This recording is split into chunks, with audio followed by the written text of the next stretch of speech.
देखिए कह रहा है कि पूर्णांक किसे कहते हैं, ठीक है।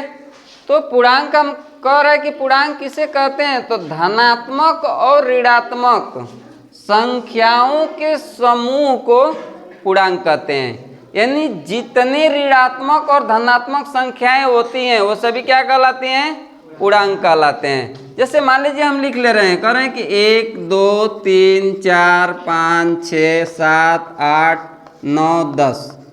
आया समझ में? इससे पहले प्लस का चिन्ह नहीं लगा हुआ है, फिर भी इसको क्या माना जाता है, धनात्मक संख्याएं हैं। आया समझ में? इससे पहले मान लीजिए हम लिख ले रहे हैं 0, यह भी पूर्णांक कहलाता है, ठीक है। ये धनात्मक पूर्णांक कहलाते हैं और यहाँ जो 0 दिया हुआ है ना, यह उदासीन पूर्णांक कहलाता है। पूर्णांक यह भी है, यह नहीं कि इसको पूर्णांक नहीं बोलेंगे, लेकिन यह उदासीन पूर्णांक कहलाएगा, ठीक है। इससे पहले मान लीजिए हमारा आ गया -1 -2 -3 -4, ये सभी क्या कहलाएंगे, पूर्णांक कहलाएंगे। ऐसा समझ में? तो कह रहा है क्या, धनात्मक और ऋणात्मक, तो यहाँ ऋणात्मक भी हो गया और इधर धनात्मक भी हो गया, दोनों हो गए ना। तो कह रहा है कि धनात्मक और ऋणात्मक संख्याओं के समूह को हम क्या कहते हैं, पूर्णांक कहते हैं, ठीक है। तो जब इधर धनात्मक संख्या आएंगी ना, तो यह भी अनंत तक जाएंगी।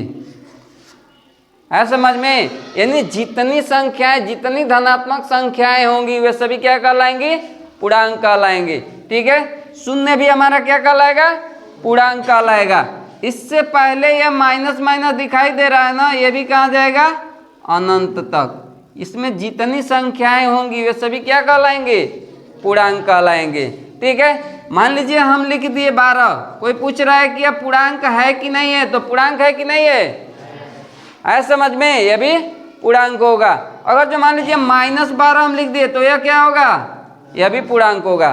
फर्क क्या होगा, यह धनात्मक पूर्णांक होगा और यह ऋणात्मक पूर्णांक होगा। 0 हमारा क्या होगा, उदासीन पूर्णांक होगा। यह भी पूर्णांक होगा लेकिन क्या होगा, उदासीन पूर्णांक होगा। समझ में आ गया? ठीक है, बंद करिए।